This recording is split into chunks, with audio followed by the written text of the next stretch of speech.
சிவாய. வணக்கம் நேயர்களே, அலர்மகள் அஸ்ட்ரோ சேனலுக்கு உங்களை அன்புடன் வரவேற்பது உங்கள் ஜோதிடர் ஸ்ரீ கந்தசுவாமி. இன்றைய பதிவில் ஏப்ரல் மாத ராசி பலன்களை பற்றி ஒவ்வொரு ராசிக்கும் விரிவாக பார்க்க போகிறோம். இதே ஏப்ரல் மாதத்தில் தமிழ் புத்தாண்டு பிறக்கப் போகிறது. உலகத்தில் உள்ள அனைத்து தமிழர்களுக்கும் இனிய தமிழ் புத்தாண்டு நல்வாழ்த்துக்கள் சொல்லிக்கொள்கிறேன். நேயர்களே, எங்கள் சேனலை முதல் முறையாக பார்ப்பவர்களாக இருந்தால் சப்ஸ்கிரைப் பண்ணி வைங்க. ஜோதிட ரீதியாக பல சூட்சும தகவல்கள் தொடர்ந்து வரப்போகிறது, பார்த்து பயன்பெறுங்கள். உங்கள் நண்பர்களுக்கும் ஷேர் பண்ணுங்க. ஜோதிட ரீதியாக ஒரு சில விஷயங்களை உங்ககிட்ட சொல்ல விருப்பப்படுறேன். இந்த ராசி பலனில் எதை வச்சு பலன் எடுத்து சொல்கிறேன் என்பது பலருக்கு தெரிஞ்சிருக்கலாம். தெரியாதவங்களுக்கு விளக்கி சொல்கிறேன். கோச்சார கிரக நகர்வை வைத்து, அதாவது இன்னைக்கு இருக்கும் நாளில் கிரகங்கள் எந்தெந்த இடத்துல எப்படிப்பட்ட அமைப்பில் இருக்கு என்பதை வைத்து கணித்து அதில் வரக்கூடிய பலன்களைத்தான் சொல்லிட்டு வரேன். ஒருத்தருடைய தனிப்பட்ட ஜாதகத்தில் உள்ள கிரகநிலைகள் மற்றும் அவங்களோட வாழ்க்கை முறையோடு நான் சொல்லக்கூடிய பலன்களை சேர்த்து வைத்து பார்க்கும்போது ஒரு புரிதல் கிடைக்கும். ஒருத்தருடைய தனிப்பட்ட ஜாதகம் என்பது அது அவங்களுடைய பிறந்த நேரம், பிறந்த தேதி மற்றும் பிறந்த இடத்தை வைத்து எடுக்கப்படுவது. ஒவ்வொருத்தருக்கும் அது மாறுபடும்.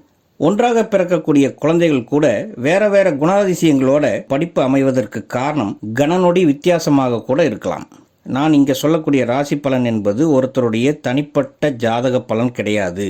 இது அந்த ராசியில் உள்ள பல கோடி மக்களுக்கான பொதுவான பலன் என்பதை சொல்லிக்கொண்டு இப்போ நாம ஏப்ரல் மாதத்தில் உள்ள கிரகநிலைகள் எப்படி என்பதை பார்க்கலாம். ஏப்ரல் மாதம் 1ஆம் தேதி பௌர்ணமியில் ஆரம்பிக்குது. மேசத்தில் சுக்கிரன், மிதுனத்தில் குரு, சிம்மத்தில் கேது, கும்பத்தில் செவ்வாய், ராகு, புதன் இருக்கார். மீனத்தில் சனி கிரகமும் மற்றும் சூரியனும் இருக்கிறது. சந்திரன் கன்னிராசியில் இருக்கும்போது இந்த மாதம் ஆரம்பிக்கிறது. 3ஆம் தேதி செவ்வாயும் 11ஆம் தேதி புதனும் மீன ராசிக்கு பெயர்ச்சி ஆகிறாங்க. இந்த இடத்துல மீனத்திற்கு புதன் பெயர்ச்சியான பிறகு நீசம் என்ற அமைப்பை கொண்டு அதன் வலுவை அது இழக்கும். மீனத்தில் செவ்வாய், புதன், சூரியன், சனி என்ற 4 கிரக சேர்க்கை 11ஆம் தேதி முதல் 15ஆம் தேதி வரைக்கும் இருக்கும். அதன் பிறகு சூரியன் 15ஆம் தேதியில் மேசத்திற்கு நகர்ந்துவிடும். அங்கே சூரியன் உச்சமாகும். 20ஆம் தேதி மேசத்தில் இருந்த சுக்கிரன் ரிஷபத்திற்கு பெயர்ச்சியாகி தன்னுடைய சொந்த வீட்டில் ஆட்சி பலம் பெறப்போகிறார். புதன் கிரகமும் மாத இறுதியில் 30ஆம் தேதி மேசத்திற்கு பெயர்ச்சியாகி தன்னுடைய சுயபலம் பெறப்போகிறார். ஏப்ரல் மாதம் 15ஆம் தேதியில் சித்திரை 1 அன்று சூரியன் மேசத்தில் உச்சமாவதும் குரு பகவான் தன்னுடைய சொந்த நட்சத்திரமான புனர்பூச நட்சத்திரத்தில் இருந்து தன் சுயபலத்துடன் துலாம், தனுசு மற்றும் கும்பராசியை தன் பார்வையால் புனிதப்படுத்துவதும் பல ராசிக்காரர்களுக்கு நன்மையாக அமையப் போகிறது. செவ்வாய் சனி சேர்க்கை மீனத்தில் 3ஆம் தேதிக்கு பிறகு நடக்கப் போகுது. இதை அக்னி மாருத யோகம் என்று சொல்லுவாங்க. இது சற்று ஆபத்தான யோகமாகும். அதோட புதனும் மீனத்தில் ஏப்ரல் 11ஆம் தேதிக்கு பிறகு நீசமான கதியில் இருக்கும். ஒருபுறம் பார்த்தா சில கிரகங்களால் நன்மைகள் ஏற்படும், மறுபுறம் ஒரு சில கிரகங்களுடைய சேர்க்கையினால் பாதிப்பும் வருவதற்கு வாய்ப்பு இருக்குது.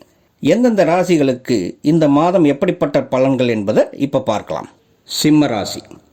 மகம் நட்சத்திரம் 4 பாதங்களும், பூரம் 4 பாதமும், உத்திரம் முதல் பாதத்திலும் பிறந்த சிம்மராசி நேயர்களே, இந்த மாத ஆரம்பத்தில் உங்கள் ராசிநாதன் சூரிய பகவான் ராசிக்கு 8ஆம் வீடான மீனத்தில் அஷ்டம சனியுடன் சேர்ந்து அமர்ந்துள்ளார்.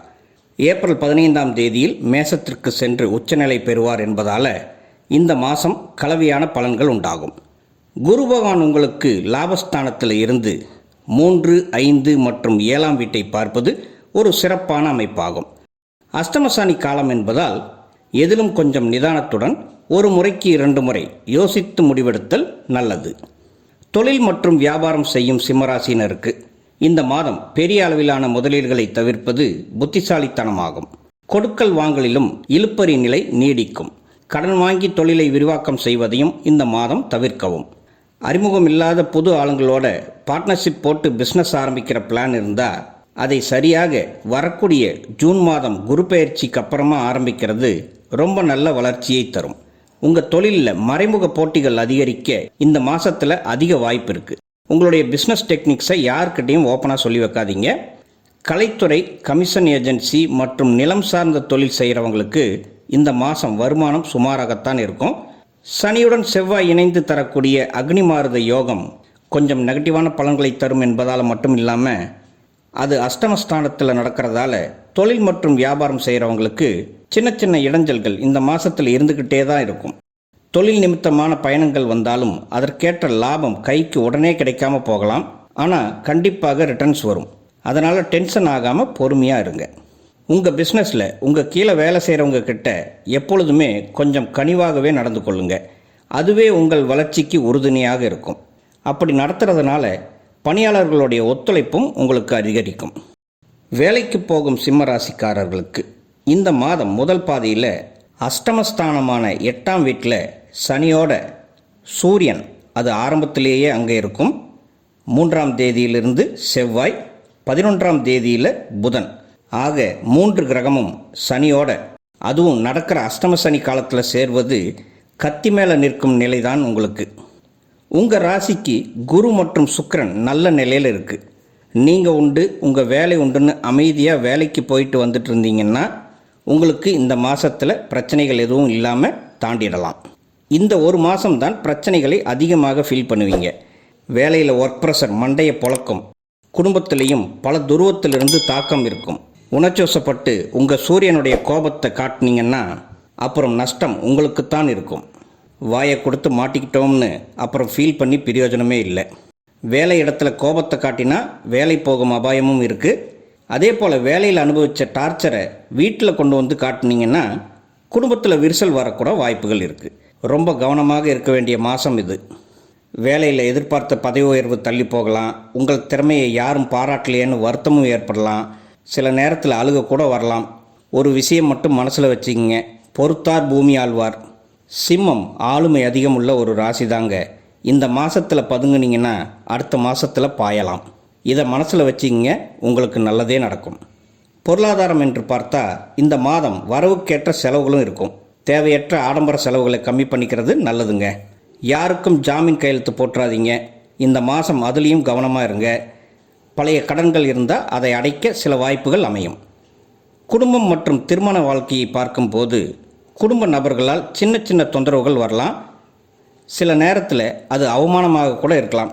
பொறுமை, நிதானம் அப்படிங்கிற ஆயுதத்தை வச்சு தான் நீங்கள் இந்த மாதம் சமாளிக்கணும். உணர்ச்சிவசப்பட்டு எனக்கும் ரோசம் வரும்னு சத்தம் போட ஆரம்பிச்சிங்கன்னா வீடு 2 கொஞ்சம் பொறுமையாக ஹேண்டில் பண்ண பாருங்கள். மாத கடைசியிலிருந்து நிலைமை நல்ல நிலைக்கு வரும். திருமணத்திற்கு வரன் தேடுறவங்களுக்கு ஒரு 2 மாதம் விட்டு ஜூன் மாதத்திலிருந்து ஆரம்பிக்கிறது நல்லது. தற்போது கிரகநிலைகள் எதுவும் சாதகமாக இல்லை. 8ஆம் இடம் வலுப்பதால் இந்த காலத்தில் திருமணம் செய்து கொள்வதும் சிம்மராசி அன்பர்களுக்கு நல்லது இல்லைன்னே சொல்லலாம். ஏற்கனவே திருமணத்திற்கு டேட் ஃபிக்ஸ் பண்ணியிருந்தீங்கன்னா முடிஞ்ச வரைக்கும் தள்ளி போட பாருங்கள். திருமணமான தம்பதிகளிடையே கூட சண்டைகள் வர வாய்ப்பு இருக்குது.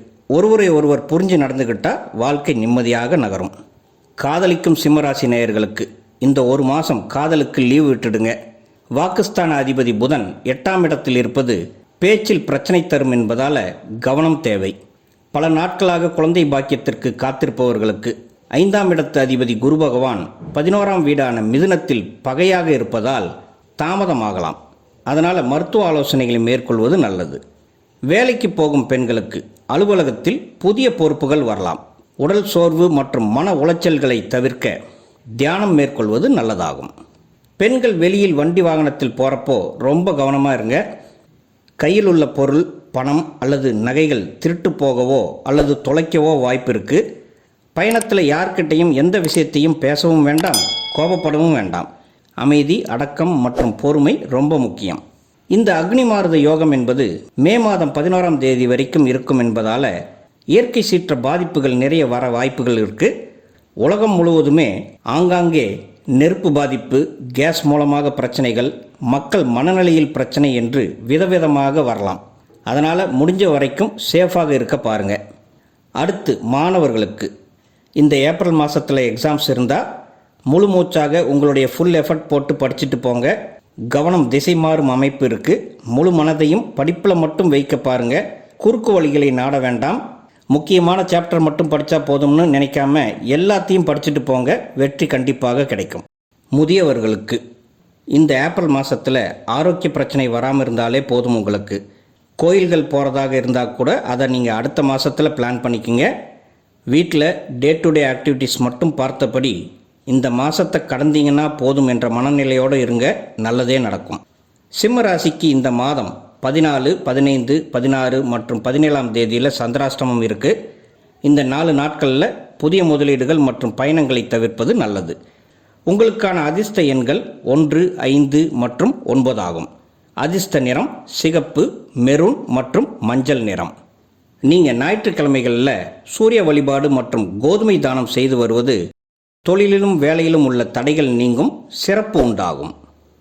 நேயர்களே, அலர்மகள் அஸ்ட்ரோ சேனலை புதுசாக பார்ப்பவர்களாக இருந்தால் சப்ஸ்கிரைப் பண்ணிக்கோங்க. உங்களுடைய மேலான கருத்துக்களை கமெண்ட்ஸில் பதிவிடுங்க. உங்கள் நண்பர்களுக்கும் ஷேர் பண்ணுங்கள். உங்கள் தனிப்பட்ட ஜாதக பலன்கள் பார்க்க எங்கள் வாட்ஸ்அப் எண்ணிற்கு மெசேஜ் பண்ணுங்கள். சிறு கட்டணத்திற்கு உட்பட்டது தான். நன்றி. வாழ்க வளமுடன். ஓம் நம சிவாய.